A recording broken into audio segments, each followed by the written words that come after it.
First thing we want to do is remove the buttstock. We do that by taking this screw out of the upper tang.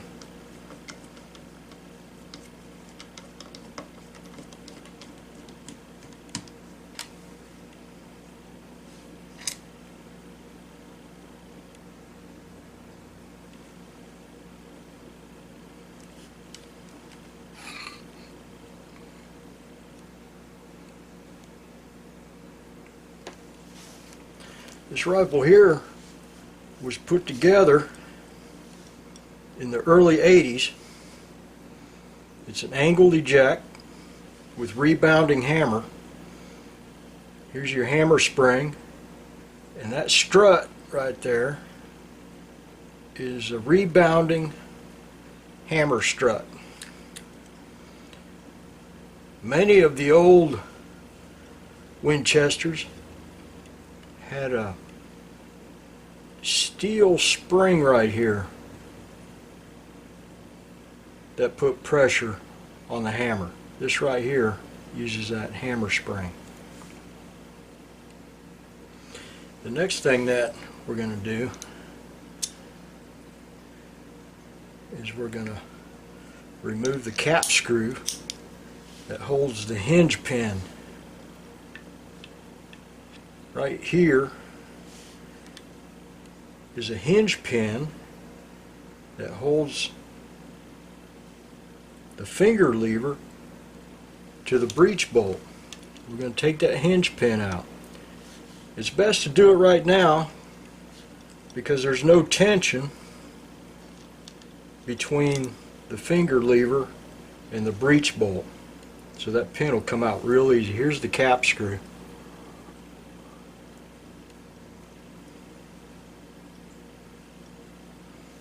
Now we turn our rifle over,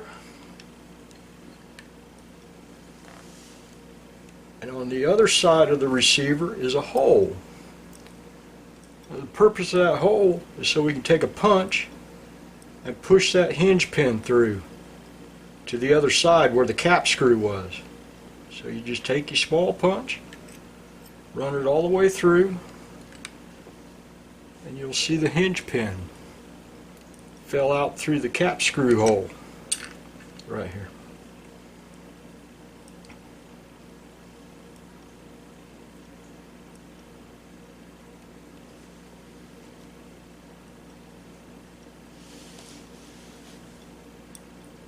Now we crack open the receiver in action just a little bit. The next thing we're going to take out is the lower tang.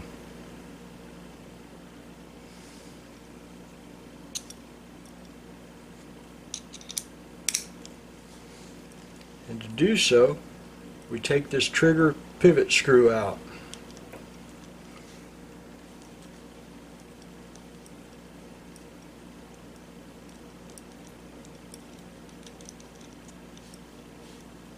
There we go.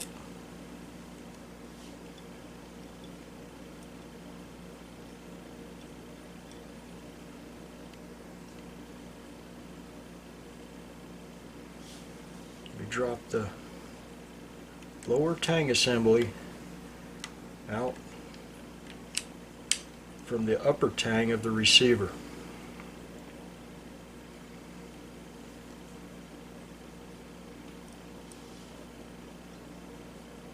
There's your hammer.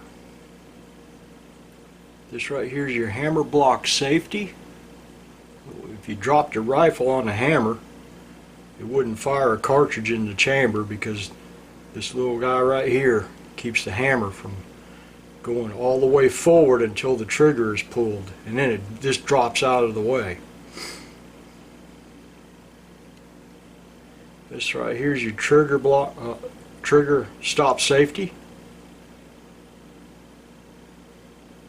It's your hammer spring strut. And up in here, you can see the sear point. This is the trigger. There's the hammer And right here, if you can see it, is the sear point. That right there is the half cock sear. If I were to pull the hammer back, it would catch on the full cock sear.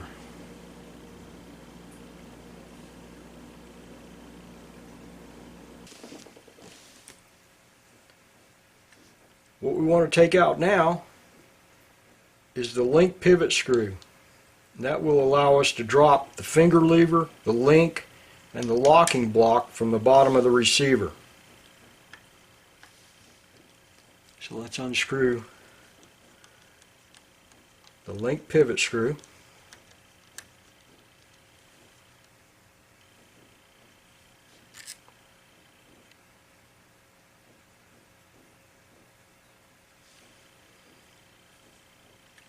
Let's remove all of this. There we go.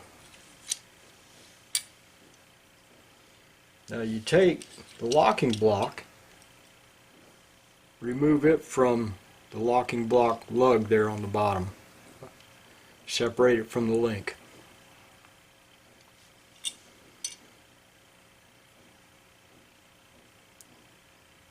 Here's your transfer bar.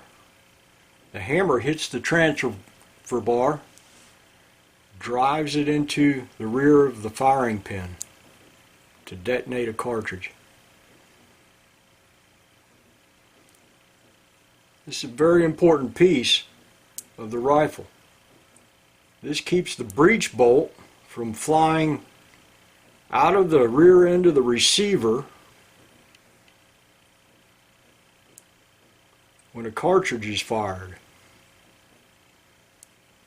Very important piece. You want to inspect that, make sure it's not cracked or broken.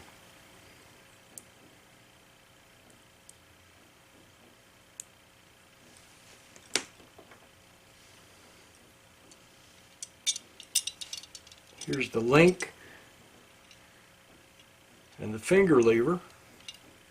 This hole right here on the end of the finger lever is where the hinge pin rides and holds the breech bolt to the finger lever.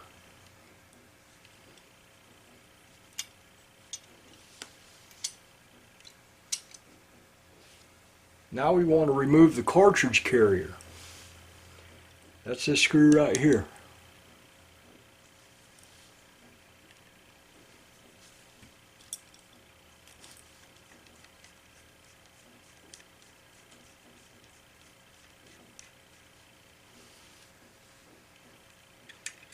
Remove that screw. Now this screw is different from all the other ones. Its threads are up near the head of the screw. That's your cartridge carrier pivot screw. Let's take the cartridge carrier out.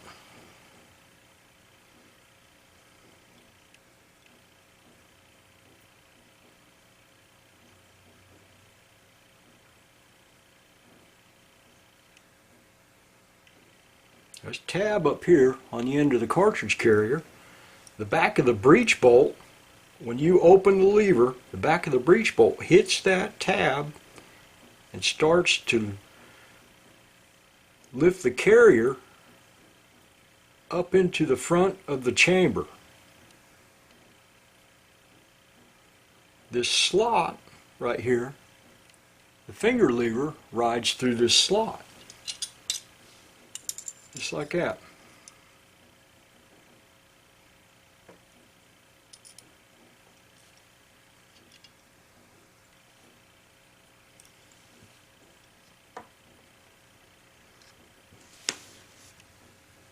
Now we want to remove the breech bolt.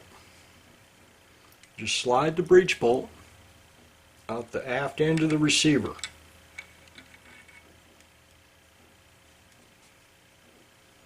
Your firing pin will fall right out the back of the breech bolt.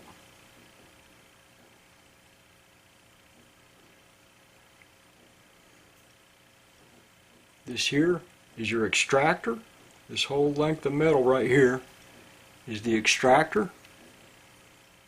Latches onto the rim of the cartridge. This here is the ejector. That's what kicks the round out of the receiver when you fully open the lever.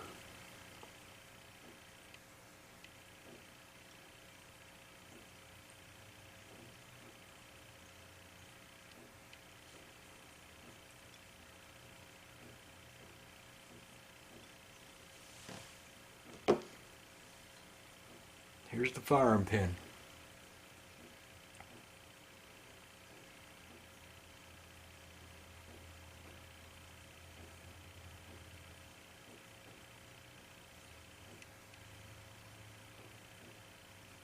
This is the business end.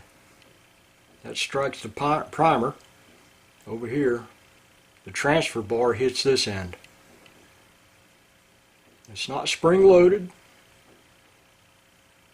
When you open the lever, it draws the firing pin back into the breech bolt.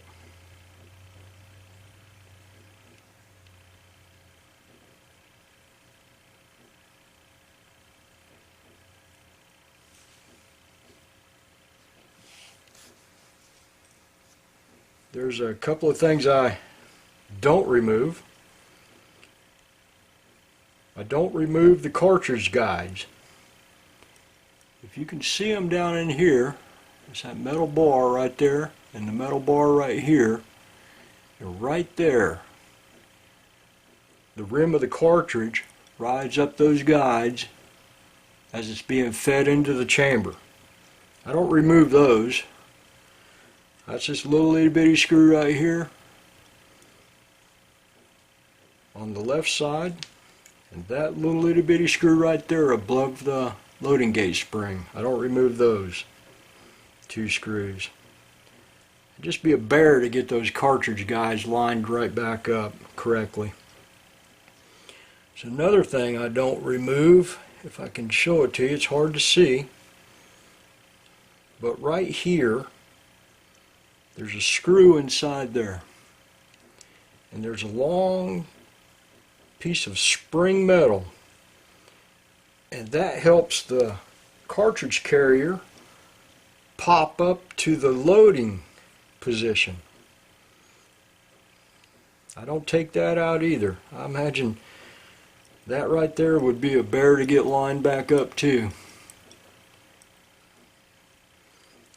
And I don't take the loading gate spring off either. That's this screw right here. It holds the loading gate spring on. I don't take that off.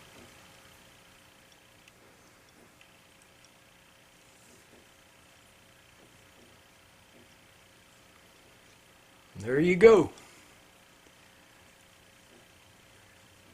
There's the disassembly of the Winchester Model 94 angled eject.